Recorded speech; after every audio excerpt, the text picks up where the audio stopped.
এই পর্যন্ত অর্থনৈতিক ব্যবস্থাপনায় আপনারা দেখেছেন আমরা সরকারের মাত্র 1 মাস হয়েছে। এই 1 মাসের মধ্যে রমজান মাস ছিল, এর মধ্যে যুদ্ধ শুরু হয়েছে, আপনারা দেখেছেন। কিন্তু এরকম তেলের জ্বালানি সংকট সত্ত্বেও কিন্তু পরিবহনে কোনো সমস্যা হয় নাই। পরিবহনগুলো ঈদের সময় সবাই বাড়িতে যেতে পেরেছে, ভাড়া বাড়ে নাই, দ্রব্যমূল্য স্থিতিশীল ছিল। এর মধ্যে গার্মেন্টসের প্রত্যেক বছর যে সমস্যাগুলো ঈদের আগে হয়, এবার দেখছেন গার্মেন্টসে কোনো অস্থিরতা ছিল না।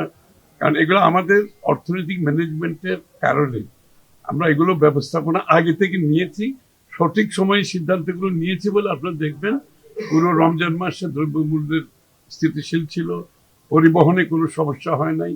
তেলের এত বড় সংকট থাকা সত্ত্বেও তেলের অভাবে কোনো পরিবহন বন্ধ ছিল না, এবং গার্মেন্টসের শ্রমিকদের বেতন সঠিক সময়ে দেওয়া হয়েছে, কোনো অস্থিরতা ছিল না। এই পর্যন্ত অর্থনৈতিক ব্যবস্থাপনায় আমরা চেষ্টা করে যাচ্ছি, কিন্তু সরকার তো একা পারবে না। আমরা সকলের দেশবাসীর কাছে আবেদন করব, সকলকে সহযোগিতা করব, সহানুভূতিশীল হতে হবে, সংযম আমাদের মধ্যে আসতে হবে, যেহেতু যুদ্ধ কোনো সরকারের হাতে নেই। আমেরিকান ASTM স্ট্যান্ডার্ডে তৈরি আধুনিক যুগের আধুনিক pipe RFL easy pipe and fittings. যুদ্ধ হচ্ছে অন্য জায়গায়, আমরা হচ্ছে এটার ভুক্তভোগী। এর জন্য আমাদেরকে একটু সংযমের দিকেও যেতে হবে, সরকারকে সহযোগিতা করতে হবে, সহানুভূতিশীল হতে হবে।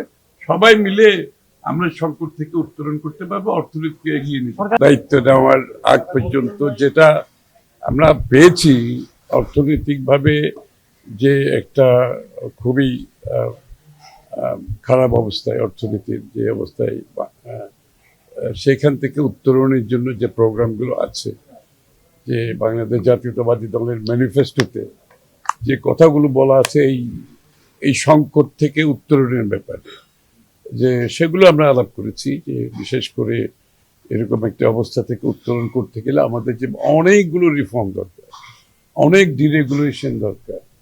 অর্থনৈতিক ব্যাংকিং সেক্টর তো অত্যন্ত খুবই খারাপ অবস্থায় আছে, শেয়ার বাজার খুবই খারাপ অবস্থায় আছে, তারপরে ট্যাক্স জিডিপি অবস্থা খুবই কঠিন। তো এগুলো থেকে উত্তরণ করতে হলে আমাদের যে ইলেকশন ম্যানিফেস্টোতে আমরা যে কথাগুলো আমরা বলেছি এগুলো বাস্তবায়নের মাধ্যমে এটা সম্ভব, এবং এগুলো বাস্তবায়নের যে পদক্ষেপগুলো আমরা একটার পর একটা নিয়ে যাচ্ছি। ইতিমধ্যে আপনারা দেখেছেন অনেকগুলো সোশ্যাল সেক্টরে যেগুলো আমরা অলরেডি কাজ শুরু করে দিয়েছি, যে ফ্যামিলি কার্ড থেকে শুরু করে কৃষক কার্ড থেকে, কৃষকের ঋণ মৌকুফ থেকে শুরু করে এগুলো চলে গেছে। এখানে ওই কি বলে ডেভেলপমেন্ট প্রজেক্টগুলো যেগুলো আছে অনেকগুলো থমকে গেছে, কারণ ফাইন্যান্সিয়াল সমস্যার কারণে বিগত ইন্টারিম গভর্নমেন্টের সময়ও অনেক কিছু থমকে গেছে। এগুলোকে আবার রিভাইভ করতে হবে।